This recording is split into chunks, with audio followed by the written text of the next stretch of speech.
A major explosive volcanic eruption is now expected to occur in Alaska in the next few weeks to months, although an important asterisk is that such an eruption still might not happen. However, the chance for now is greater than 50%, meaning an explosive volcanic eruption is more likely to occur than to not occur. Such an eruption is expected to occur from the closest volcano to Alaska's largest city, Anchorage, via a presumably powerful eruption of Mount Spurr. Yes, this glacier-covered volcano was the same volcano which dumped a quarter of an inch of ash on Anchorage in 1953, and an eighth of an inch of ash in 1992. If a similar eruption to these two large magnitude eruptions were to happen this year, it would for a time disrupt significant amount of air traffic, since even very minor amounts of airborne ash can cause airplane engines to stall or ignite. But, since what I said has fairly major implications, a significant amount of evidence is needed. Well, here is that evidence. Whenever magma intrudes into the shallow crust, it displaces adjacent rock, causing the ground overlying such an intrusion to rise. Scientists have been monitoring exactly such a magma intrusion at Mount Spurr since February 2024, which has pushed up the overlying ground by as much as 2.8 inches or 7 centimeters. While this might not sound like a lot, as a quick reference, a prior period of unrest during 2004 to 2006 at Mount Spurr, which saw the ground rise by up to 5 centimeters, involved an estimated 55 million cubic meters of magma. If that volume of magma was to have erupted during that prior unrest episode, it could have generated up to a low-end VEI-4 explosive eruption, perhaps up to about 1/10 the size of the 1980 eruption of Mount St. Helens.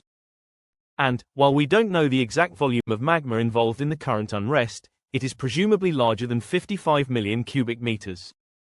Similar unrest episodes, but, as I just stated, since Mount Spurr last erupted in 1992, it has underwent 2 other periods of unrest.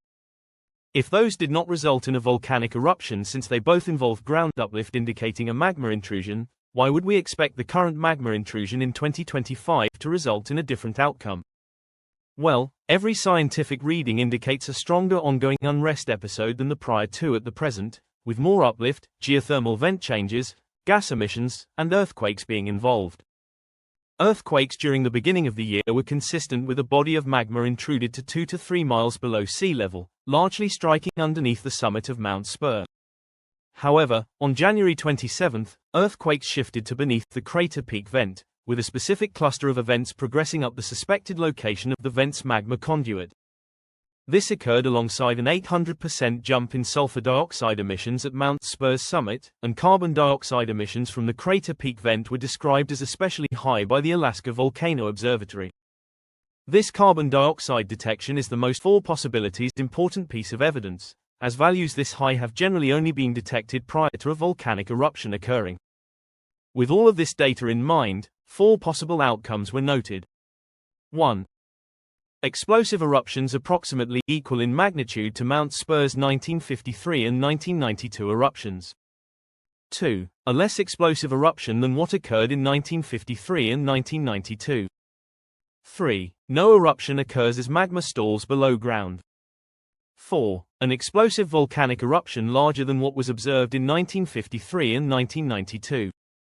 Typical eruptions at the present, possible outcome number 1 is considered to be the most likely result of Mount Spurr's unrest.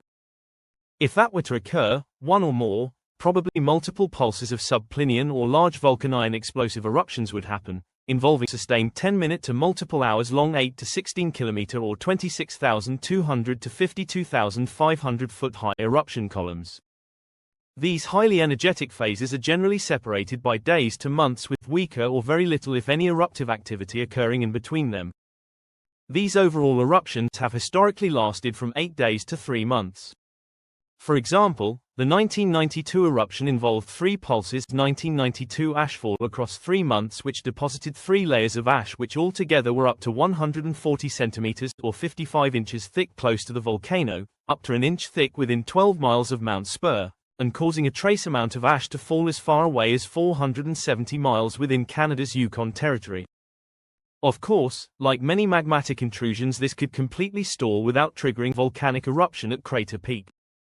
That outcome is still possible, just less likely than the chance of an eruption occurring by the end of the year. While a few structures do exist southeast of hazard mapped Mount Spurr, some of these structures in current models could only experience Lahar hazards during a record-setting Spurr eruption. As a final note, I would like to thank my new YouTube channel member David Preece for supporting my work.